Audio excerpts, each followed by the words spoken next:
నిజమైన బంధం. ఒకానొక ఊరిలో రాఘవరావు అనే ఒక కష్టజీవి ఉండేవాడు. ఆయనకు తన భార్య సీత, కొడుకు కిరణ్ అంటే ప్రాణం. రాఘవరావు రోజంతా తన చిన్న కిరాణా కొట్టులో కష్టపడేవాడు. బయటివారితో లేదా బంధువులతో ఆయనకు పెద్దగా పరిచయాలు ఉండేవి కావు. మన కష్టార్జితం మన కుటుంబం కోసమే ఉండాలి అని ఆయన గట్టిగా నమ్మేవాడు. ఇంటికి రాగానే రాఘవరావు తన కుటుంబంతోనే సమయం గడిపేవాడు. రాత్రి భోజనం సమయంలో సీతతో ముచ్చటిస్తూ, సీతా, ఈ లోకంలో ఎవరినీ అతిగా నమ్మకూడదు. మనకు మనమే తోడు, మన కుటుంబమే మన బలం అని ఎప్పుడూ చెబుతుండేవాడు. సీత ఆయన మాటలను శ్రద్ధగా వినేది. ఒకరోజు పనిలో ఉండగా రాఘవరావుకు హఠాత్తుగా గుండెలో నొప్పివచ్చింది. ఆయన ఒక్కసారిగా కుప్పకూలిపోయాడు. అది చూసిన కిరణ్ కంగారు పడుతూ పరుగెత్తుకుంటూ వచ్చి తన తండ్రిని పట్టుకున్నాడు. వెంటనే ఆయనను పట్టణంలోని ఆసుపత్రికి తరలించారు. ఆసుపత్రి బెడ్పై పడుకుని ఉన్న రాఘవరావు మనసులో ఎన్నో ఆలోచనలు మెదిలాయి.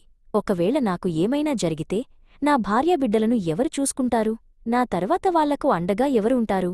అని ఆయన మొదటిసారి భయపడ్డాడు. ఒంటరితనం ఆయనను వణికించింది. కోలుకుని ఇంటికి వచ్చిన తర్వాత రాఘవరావు తన పద్ధతిని మార్చుకోవాలని అనుకున్నాడు. అందరితో కలిసిమెలిసి ఉండాలని నిర్ణయించుకున్నాడు.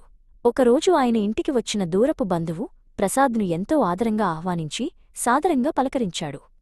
కొన్ని రోజుల తర్వాత రాఘవరావు పాత స్నేహితుడు శ్రీను ఆయన దగ్గరకు వచ్చాడు. రాఘవ, ఒక కొత్త వ్యాపారం మొదలుపెడుతున్నాను. కొంచెం డబ్బు సహాయం చేస్తే మనందరికీ లాభం వస్తుంది అని నమ్మబలికాడు. తన కుటుంబ భవిష్యత్తు కోసం రాఘవరావు తన దగ్గర ఉన్న పొదుపు డబ్బును శ్రీనుకు ఇచ్చాడు. నెలలు గడిచాయి. కాని ప్రసాద్గాని శ్రీనుగాని మళ్లీ కనిపించలేదు. శ్రీను తన వ్యాపారం పేరుతో రాఘవరావును మోసం చేసి డబ్బుతో పారిపోయాడని తెలిసింది. ప్రసాద్ కూడా అవసరానికి రాకుండా ముఖం చాటేశాడు. సీత మరియు కిరణ్ ఈ విషయం తెలిసి ఎంతో దిగులుపడ్డారు. రాఘవరావుకు అప్పుడు నిజం బోధపడింది. నేను అనవసరంగా బయటివారిని నమ్మి మోసపోయాను. నా కష్టం నా కుటుంబానికే చెందాలి అని ఆయన గ్రహించాడు. ఆయన సీత దగ్గరకు వెళ్ళి, సీతా, నేను నేర్చుకున్న పాఠం ఇదే. మన బలం మనలోనే ఉంది. బయటి వ్యక్తుల మీద ఆధారపడటం తప్పు అని చెప్పాడు. రాఘవరావు మళ్లీ రెట్టింపు ఉత్సాహంతో పని మొదలుపెట్టాడు. ఈసారి కిరణ్ కూడా చదువుకుంటూనే తండ్రికి తోడుగా షాపులో ఉండటం ప్రారంభించాడు. తండ్రి కొడుకులిద్దరూ కలిసి కష్టపడి పనిచేస్తూ పోగొట్టుకున్న డబ్బును మళ్లీ సంపాదించడం మొదలుపెట్టారు. ఇప్పుడు ఆ కుటుంబం ఎంతో సంతోషంగా ఉంది.